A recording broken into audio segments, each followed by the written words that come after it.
ভূমিকাতে সুখ পাখি হইয়া গো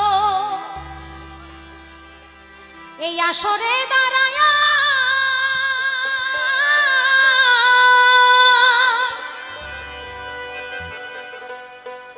আমার বিপক্ষেতে সারি পাখি দেখেন আছে গলা যে বাড়াইয়া রে ভূমিকাতে সুখ হইয়া রে আমি আসরে দাঁড়াইয়া বিপক্ষেতে সারি পাখি আছে গলা যে বাড়াইয়া রে ভূমিকাতে সুখ হইয়া রে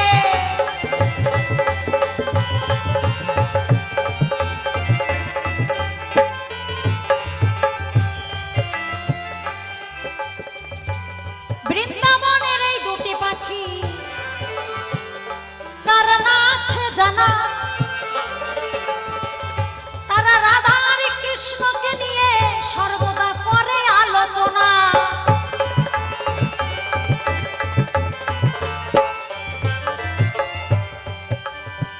সুখ বলে আমার কৃষ্ণ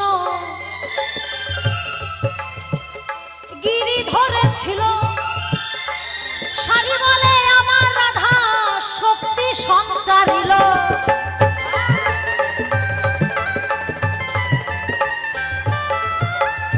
আবার সুখ বলে আমার কৃষ্ণ মদন মোহন সারি বলে আমার রাধা বামে আছে যতক্ষণ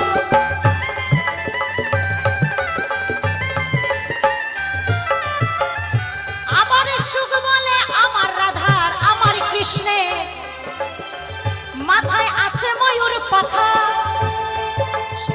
সারি বলে তাতে আমার রাধার নাম আছে বটে লেখা ওই যে যাইব যে দেখা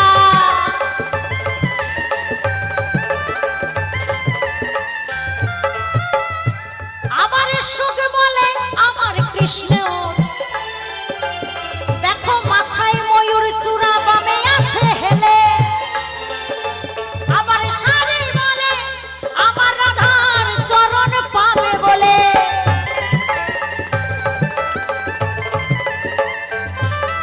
তাহলে হে সারি তোমার এই যে বাড়াবাড়ি আমার মোটেই ভালো লাগে না কেন জানো তুমি তো সারি তোমার আমি স্বামী তোমার কাছে আমি বড়ই দামি আমি যেটা ভজনা করব তোমার সেটাই ভজনা করার দরকার আমি যেটাকে ভালো বলবো আমার ভালোতে তুমি ভালো বলবে আমার মন্দতে তুমি মন্দ বলবে কিন্তু তুমি সেটা করো না তুমি সব সময় আমি যদি যাই ডাইনে তুমি যাও বাইরে কি বাবা কি মায়েরা ব্যাপারটা এমন হয়ে গেল না হ্যাঁ আমার মায়েরা কিন্তু আজকে আমি যতক্ষণ আসরে থাকবো আমার মায়েদের পক্ষে কিন্তু আমি থাকবো না আমার বাবাদের পক্ষে দেবকুমার দাস বাবু তিনি থাকবেন আমার মায়েদের পক্ষে তাহলে বাবারা আপনারাই বলবেন এই যে আমার মায়েরা যে আছে বাড়িতে বাড়ির প্রত্যেকটি বাড়ির স্ত্রী স্বামী যদি বলে ডান দিকে যাইতে স্ত্রী কিন্তু যায় বাদিকে তাই না যদি বলে সোজা হয়ে চলতে চলে বেঁকা হয়ে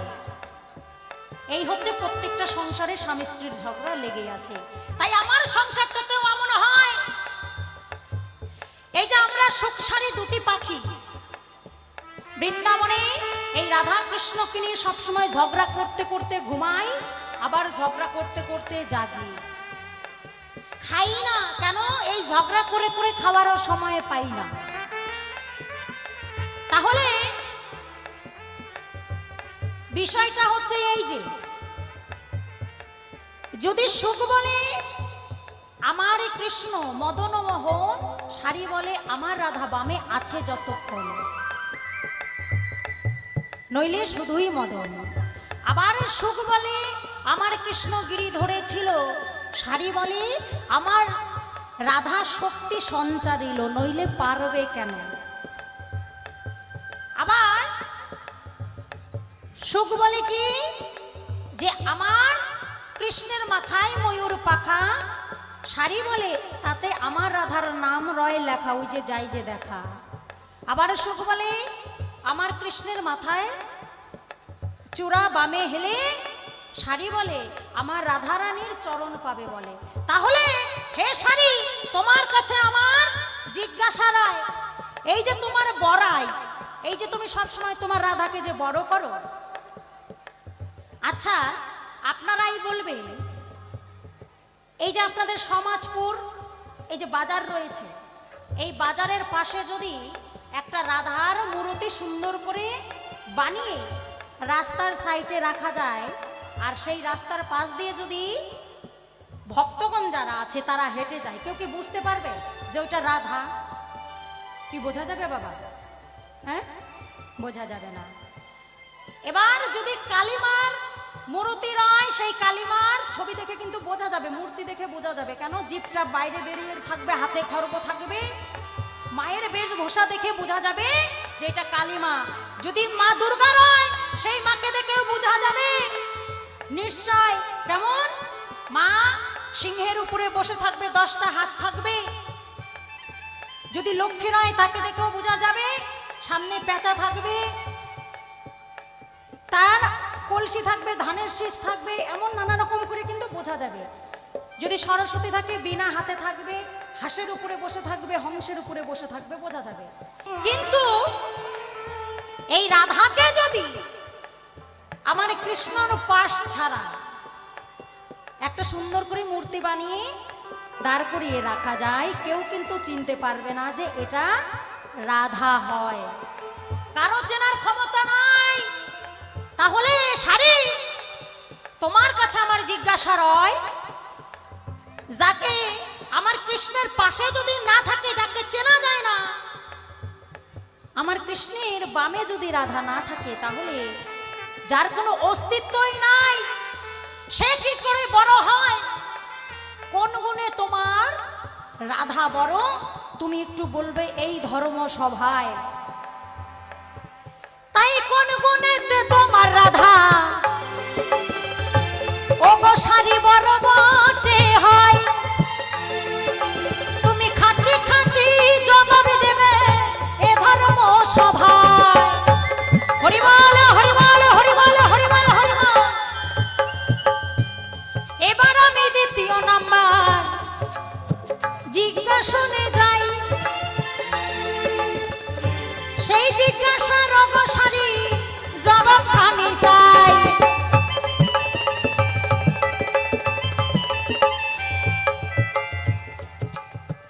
যে রাধা হলো আয়নে, দেখো ঘরণী যে হয়, সেই রাধার কিন্তু তার চরিত্র ঠিক বটে নাই।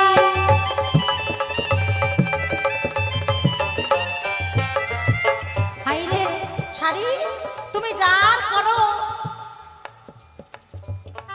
যার কোনো গান করো, তার তো চরিত্রেরই ঠিক নাই। কি বাবা, রাধার চরিত্র কি খুব ভালো? হ্যাঁ, তার কিন্তু চরিত্র মোটেই ভালো না। কারণ তার স্বামী হচ্ছে কে? আয়ান ঘোষ, তাই না? রাধার স্বামী আয়ান ঘোষ, রাধা হচ্ছে আয়ানের ঘরণী। তাহলে যার ঘরে স্বামী রয়, কে সে স্বামীকে রেখে কি করে উপপতির ভজনা করে? তাই কি মায়েরা, তাই না? কারণ একে সতী, দুয়ে নটি, তিনে বেশ্যা বটে হয়। শোনো শোনো শোনো সারি, তোমায় বলি গো সভায়।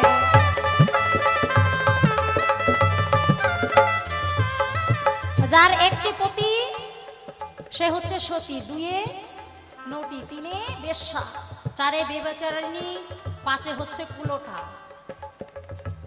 তাহলে যে রাধা একটি মেয়ের জীবনে স্বামী হয় দামি, সেই স্বামীর ভজন সাধনা না করে রাধা কি করে? কৃষ্ণকে নিয়ে পড়ে থাকে।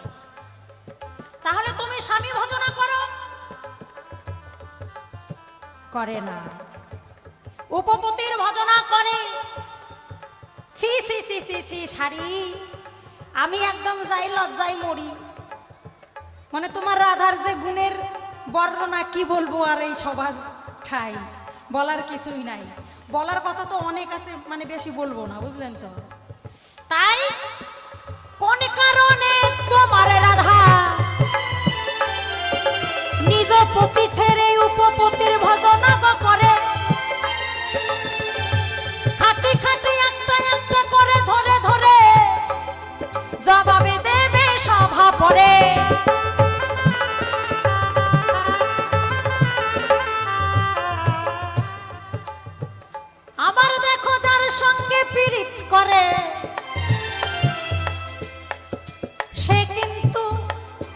ভাগিনা বাটে হয়। শোনো শোনো শোনো শাড়ি বলি যে তোমায়,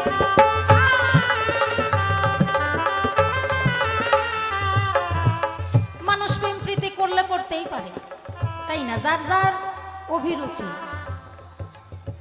প্রেম প্রীতি করা যায় কেমন? যদি বিয়াই হয়, কি বাবারা কথা বলবে, যদি বিয়াই হয় কিংবা দেওর হয়, এমন কিছু কিছু সম্পর্ক আছে। মনে করবেন আপনার মেয়েকে বিয়ে দিলেন, আপনার মেয়েকে যেই বাড়িতে আপনি বিয়ে দিলেন, আপনার মেয়ের শাশুড়ি নাই।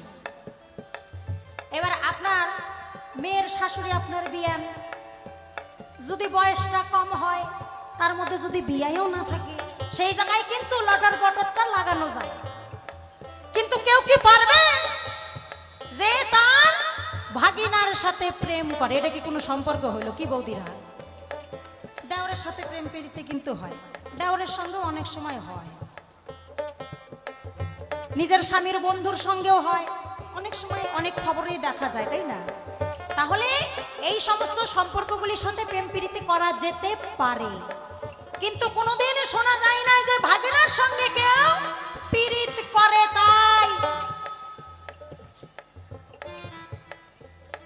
তাই শোনো শোনো শোনো শালি তুমি, আমি তোমারে জানাই, তোমার রাধা ভাগিনার সাথে কেন পীড়িত করে বলিবে আমায়।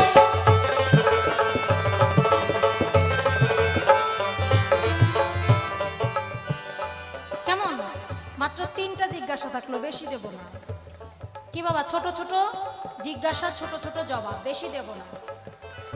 তাই প্রথমবারে এই 3টি কথা আমি তোমার কাছে জিজ্ঞাসা রেখে